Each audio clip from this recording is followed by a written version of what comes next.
आज हम एक बहुत ही कह सकते हैं कि एक जटिल और संवेदनशील विषय पर गहरी और जरूरी चर्चा करने वाले हैं।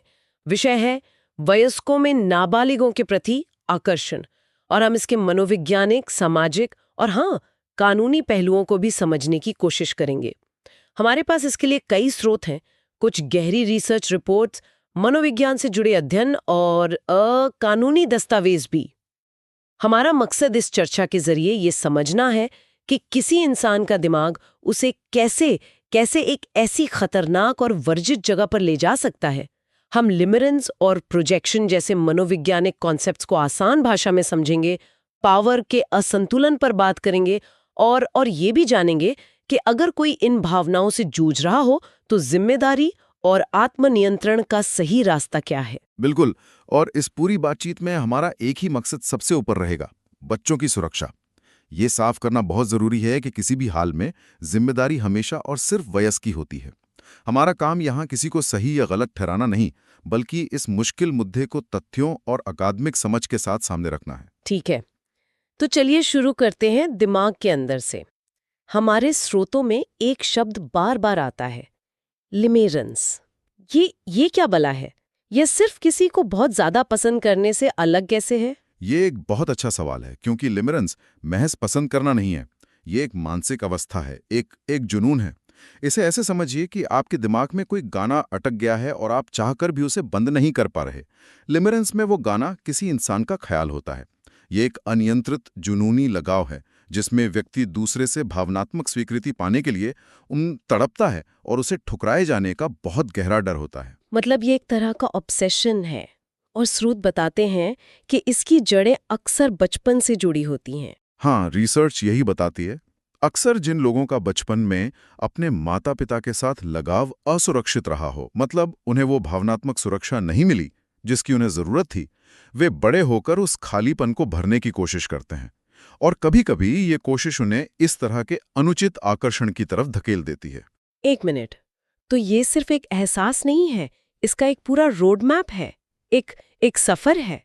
ये जानना तो बहुत जरूरी है ताकि कोई इसके शुरुआती संकेतों को पहचान सके। हाँ, इसे लिमरेंस ट्रेजेक्ट्री या एक पूरा रास्ता कह सकते हैं, जिसके कई पड़ाव हैं। सबसे पहले आता है रूमिनेटिव थिंकिंग, यानी वही ख्याल बार बार लगातार दिमाग में घूमना। आप काम कर रहे हैं, खा रहे हैं, सो रहे हैं, पर वो ख्याल आपका पीछा नहीं छोड़ता। और इसके बाद क्या होता है? जाहिर है ये मानसिक शांति के लिए तो अच्छा नहीं होगा। के बाद एक और खतरनाक पड़ाव आता है, जिसे स्वयं का विघटन कहते हैं। ये वो स्थिति है जब इंसान को लगता है कि उसका खुद पर कोई कंट्रोल ही नहीं रहा, उसकी अपनी पहचान खो रही है और वो भावनाओं के बवंडर में फंस गया है। ये तो सुनने में ही बहुत डरावना है। ये एक ढलान पर फिसलने जैसा लगता है जहां कोई ब्रेक ही नहीं है। सही कहा आपने। इस पूरी प्रक्रिया में डोपामीन, सेरोटोनिन और ऑक्सीटोसिन जैसे न्यूरोकेमिकल्स वो दिमाग पर हावी हो जाते हैं। आसान भाषा में कहें तो आपका दिमाग हाईजैक हो जाता है और सही गलत सोचने समझने की ताकत बहुत कमजोर पड़ जाती है। इस रास्ते में आगे चलकर व्यक्ति अपने बचपन के अनसुलझे मुद्दों को इस नए आकर्षण से जोड़ने लगता है। और अगर अगर वो सही रास्ता चुने तो आखिरी पड़ाव प्रामाणिकता की ओर बढ़ना भी हो सकता है, जहां आत्मसमझ और सुधार की गुंजाइश बनती है। तो क्या प्रोजेक्शन या प्रक्षेप की जो बात स्रोत करते हैं वो इसी का एक हिस्सा है कि आप उस व्यक्ति में वो देख रहे हैं जो असल में है ही नहीं? बिल्कुल। प्रोजेक्शन एक मनोवैज्ञानिक बचाव का तरीका है। जैसे एक फिल्म प्रोजेक्टर पर्दे पर फिल्म दिखाता है, वैसे ही एक वयस्क अपनी अधूरी इच्छाओं, अपनी असुरक्षाओं या अपने सपनों की दुनिया को अनजाने में एक नाबालिग पर प्रोजेक्ट करने लगता है। वो उस बच्चे को एक इंसान के तौर पर नहीं, बल्कि अपनी भावनात्मक जरूरतों को पूरा करने वाले एक आईने के रूप में देखता है। यह अपनी असल समस्याओं का सामना करने से बचने का एक तरीका बन जाता है। ये तो हुई दिमाग की केमिस्ट्री और मनोविज्ञान। लेकिन हमारे स्रोत इसे जिंदगी के एक खास दौर, मिड लाइफ क्राइसिस या मध्य जीवन संकट से भी जोड़ते हैं। ऐसा क्या होता है उस उम्र में जो किसी को इस तरह के आकर्षण के लिए ज्यादा संवेदनशील बना सकता है? देखिए, मध्य जीवन संकट, जो आमतौर पर 40 से 60 की उम्र के बीच आता है, एक बहुत ही उथल-पुथल का दौर हो सकता है। ये वो समय होता है जब लोग अपनी जिंदगी को पीछे मुड़कर देखते हैं और सोचते हैं, क्या मैंने यही चाहा था? नौकरी चले जाना, माता पिता का बीमार पड़ना या बच्चों का बड़ा होकर घर छोड़ देना, ये सब मिलकर एक खालीपन, एक अस्तित्व का संकट पैदा कर सकते हैं। समझ गई। तो ये उस खालीपन को भरने की एक नाकाम कोशिश है। लेकिन यहाँ सबसे बड़ा सवाल ये है कि कोई वयस्क एक बच्चे के सामान्य व्यवहार जैसे एक मुस्कान या तारीफ को रोमांटिक रुचि के तौर पर कैसे गलत समझ सकता है? ये सोच है ही कैसे? इसके पीछे एक बहुत बड़ी वजह है जिसे श्रोत अडल्टहुड बायस या वयस्क पूर्वाग्रह कहते हैं। वयस्क अक्सर ये भूल जाते हैं कि बच्चा होना कैसा होता है। वे बच्चों के कामों और शब्दों के पीछे भी वयस्कों जैसी गहरी वजहें और इरादे ढूंढने लगते हैं। एक बच्चे का तारीफ करना उसके सामाजिक विकास का हिस्सा है, ये कोई रोमांटिक सिग्नल नहीं है। तो ये सोच की कुछ बुनियादी गड़बड़ियों की वजह से होता है। हाँ, मनोविज्ञान में इन्हें संज्ञानात्मक विकृतियां या सोच की गड़बड़ियां कहते हैं। ये कई तरह की होती हैं। पहली है माइंड रीडिंग। मतलब मुझे पता है वो क्या सोच रही है, वाला एटीट्यूड। बिल्कुल, ये मान लेना कि उसकी मुस्कान का मतलब है कि वो मुझे पसंद करता है, जबकि हो सकता है बच्चा बस खुशमिजाज हो। दूसरी गड़बड़ है पर्सनलाइजेशन, यानी हर चीज को खुद से जोड़ लेना। इसका कोई उदाहरण दे सकते हैं? जरूर। मान लीजिए एक टीचर है और एक स्टूडेंट क्लास के बाद रुक कर कहता है, आप बहुत अच्छा पढ़ाते हैं। अब पर्सनलाइजेशन के तहत वो टीचर सोचेगा, ये सिर्फ मेरी तारीफ नहीं कर रहा, ये मुझ में व्यक्तिगत रूप से रुचि रखता है। उसने एक सामान्य सी बात को अपने बारे में बना लिया। ओह, तो हर चीज को अपने बारे में बना लेना। और क्या है? तीसरी है इमोशनल रीजनिंग, जो बहुत खतरनाक है। इसका तर्क होता है, क्योंकि मैं ऐसा महसूस कर रहा हूं इसलिए ये सच ही होगा, यानी अपनी भावनाओं को सच्चाई का सबूत मान लेना। और चौथी है ओवर जनरलाइजेशन। इसमें एक छोटी सी सकारात्मक बातचीत, जैसे किसी विषय पर सहमति, कोई गहरे भावनात्मक जुड़ाव का प्रमाण मान लिया जाता है। ये सारी सोच की गड़बड़ियां मिलकर एक झूठी कहानी बना देती हैं, जिससे वयस्क सच मानने लगता है। ठीक है, तो एक तरफ है एक वयस्क जो इस मनोवैज्ञानिक उथल-पुथल और गलतफहमियों से गुजर रहा है, दूसरी तरफ है एक बच्चा। यहीं पर पावर का खेल शुरू होता है ना? स्रोत बताते हैं कि एक वयस्क और नाबालिग के बीच कोई भी रोमांटिक रिश्ता हमेशा असमान क्यों होता है? इसकी सीधी वजह है संसाधनों का असंतुलन। अनुभव, ज्ञान, पैसा, समाज में रुतबा और भावनात्मक समझ। एक वयस्क के पास ये सब कुछ एक नाबालिग से कहीं ज्यादा होता है। एक बच्चा तो अभी विकसित हो रहा है, वो निर्भर है।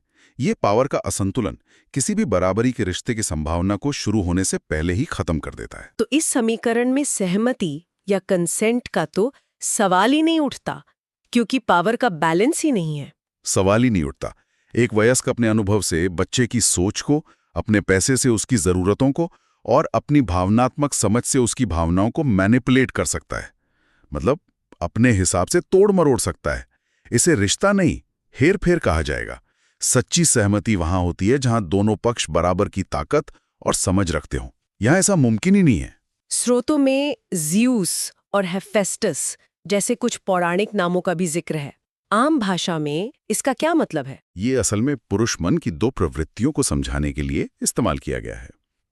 ज़्यूस प्रवृत्ति अधिकार और ताकत से जुड़ी है, जबकि हेफेस्टस एक निर्माता या कह सकते हैं प्रदाता बनने की इच्छा से। जब ये इच्छाएं सही दिशा में होती हैं तो अच्छी बात है, लेकिन इस संदर्भ में किसी का रक्षक या प्रदाता बनने की ये चाहत भटककर शक्ति के दुरुपयोग और नियंत्रण का रूप ले सकती है।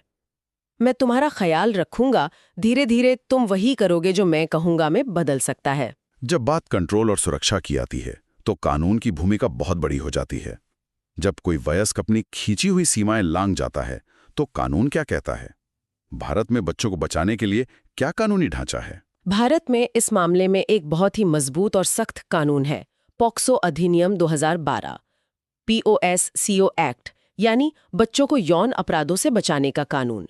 इसकी कुछ बातें बहुत अहम हैं। पहली, ये जेंडर न्यूट्रल है, यानी 18 साल से कम उम्र के लड़के और लड़कियों दोनों को बराबर सुरक्षा देता है। ये जानना बहुत जरूरी है। और इसमें क्या खास है? यह यौन उत्पीड़न, यौन हमले और पोर्नोग्राफी जैसे अपराधों को बहुत साफ साफ परिभाषित करता है ताकि कोई कंफ्यूजन ना रहे। साथ ही ये तय करता है कि जांच और मुकदमे की पूरी प्रक्रिया बच्चों के लिहाज से संवेदनशील हो, जैसे बार बार बयान न लेना पड़े, सुनवाई कैमरे पर हो और बच्चे की पहचान हर हाल में गुप्त रखी जाए ताकि उसकी इज्जत पर कोई आंच ना आए। और इसमें एक बहुत जरूरी बात है रिपोर्टिंग की, है ना? हाँ, और सबसे जरूरी बात जो हर नागरिक को जाननी चाहिए, यह कानून हर व्यक्ति और हर संस्थान जैसे कि स्कूल या हॉस्पिटल पर यह कानूनी जिम्मेदारी डालता है कि अगर उन्हें किसी बच्चे के साथ दुर्व्यवहार का शक भी हो तो वो उसकी रिपोर्ट करें। मतलब चुप रहना भी अपराध है? बिल्कुल, चुप रहना या मामले को दबाना भी इस कानून के तहत एक जुर्म है। ये तो हुई कानूनी बात, लेकिन उस वयस्क की खुद की क्या जिम्मेदारी है जो इन भावनाओं से जूझ रहा है लेकिन कोई गलत कदम नहीं उठाना चाहता? वो खुद को और बच्चे को कैसे सुरक्षित रख सकता है? उसकी सबसे पहली और सबसे बड़ी जिम्मेदारी है आत्मनियंत्रण और दूरी बनाना। इसके लिए कुछ ठोस रणनीतियां हैं जिनका स्रोत जिक्र करते हैं। जैसे उस नाबालिग के साथ कभी भी अकेले में ना रहें, हमेशा 2 वयस्क पर्यवेक्षण का नियम अपनाएं, यानी हमेशा कोई तीसरा वयस्क मौजूद हो। और भावनात्मक स्तर पर भावनात्मक सीमाएं बनाना भी उतना ही जरूरी है। अपनी निजी जिंदगी की परेशानियां या गहरी बातें उस बच्चे से साझा ना करें। यह एक भावनात्मक जुड़ाव बनाने का जरिया बन सकता है जो अनुचित है। इसके अलावा शारीरिक और डिजिटल दूरी बनाए रखें। कोई गले लगाना, कोई निजी मैसेज भेजना या सोशल मीडिया पर फ्रेंड रिक्वेस्ट भेजना, ये सब उन सीमाओं को तोड़ता है जो बच्चे की सुरक्षा के लिए जरूरी हैं। तो पहला कदम क्या है? पहला और सबसे मुश्किल कदम है स्वीकृति। ये मानना कि हाँ, मुझे ये महसूस हो रहा है, ये भावना मौजूद है, ये गलत है और मुझे अपने व्यवहार को पूरी तरह से नियंत्रित करना है।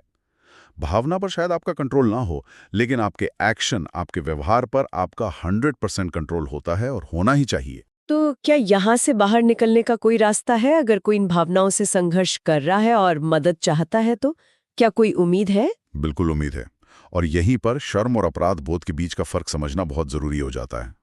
अपराध बोध कहता है मैंने कुछ गलत सोचा या किया।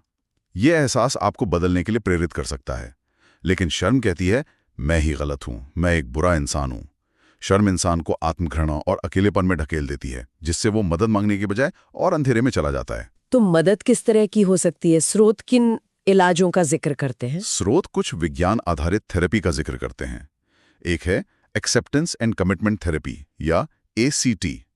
ये सिखाती है कि अपने बुरे विचारों से लड़ने की बजाय उन्हें बस एक विचार के तौर पर देखें, उन्हें आने और जाने दें और अपना ध्यान अपने उसूलों और सही कामों पर लगाएं। और शर्म से लड़ने के लिए? उसके लिए कंपैशन फोकस थेरेपी यानी CFT है। यह खुद के प्रति नफरत की जगह थोड़ी नरमी और करुणा रखना सिखाती है ताकि मदद मांगने की हिम्मत पैदा हो। और फिर कॉग्निटिव बिहेवियरल थेरेपी या CBT है, जो उन सोच की गलतफहमियों को पहचानने और चुनौती देने में मदद करती है, जिनकी हमने पहले बात की थी।